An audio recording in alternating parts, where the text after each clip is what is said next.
اعوذ باللہ من الشیطان الرجیم بسم اللہ الرحمن الرحیم۔ السلام علیکم دوستو، وسیم راجپوت لال ایز آن لائن میں حاضر خدمت۔ آج کا جو ٹاپک ہے وہ دوستو ہے کہ قتل، اگر کوئی شخص اپنے باپ کا قتل کرتا ہے، مرڈر کرتا ہے، تو اس صورت میں وہ اس کی جو پراپرٹی ہوگی انہیریٹنس، وہ وراثت میں یا جائیداد کے ترکہ سے حصہ نہیں لے سکتا،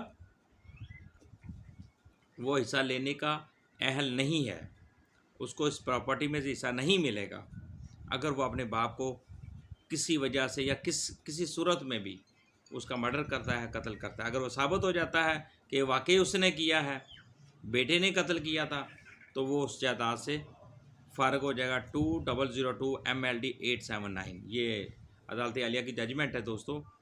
تو اس ہمارے معاشرے کے اندر بے تحاشا اس طرح کے پرابلم چل رہے ہیں، کریٹ ہو رہے ہیں کہ لوگ پراپرٹی کی خاطر اپنے والد کا مرڈر کر دیتے ہیں اور خود بھی جیل چلے جاتے ہیں، اور وہ ان کا یہ مطلب ہوتا ہے کہ باپ کو قتل کر دیا، اب پراپرٹی ساری کی ساری اس کو مل جائے گی، وہ پراپرٹی کا مالک بن جائے گا، اس کو پراپرٹی مل جائے گی۔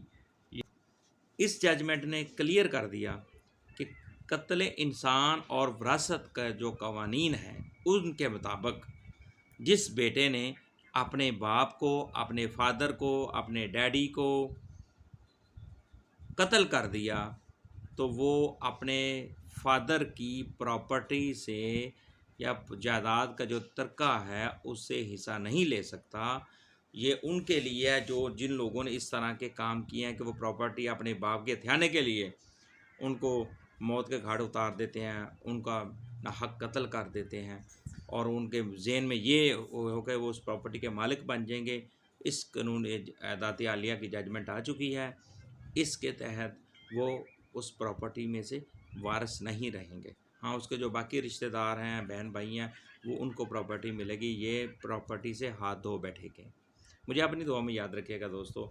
میرا channel Lal as on line, اس کو لازمی سبسکرائب کریں، لازمی اس کو بیل آئیکن کو کلک کریں تاکہ ادھر سے جیسے ویڈیو میری اپلوڈ ہو آپ اس قانونی رہنمائی سے مستفید ہو سکیں۔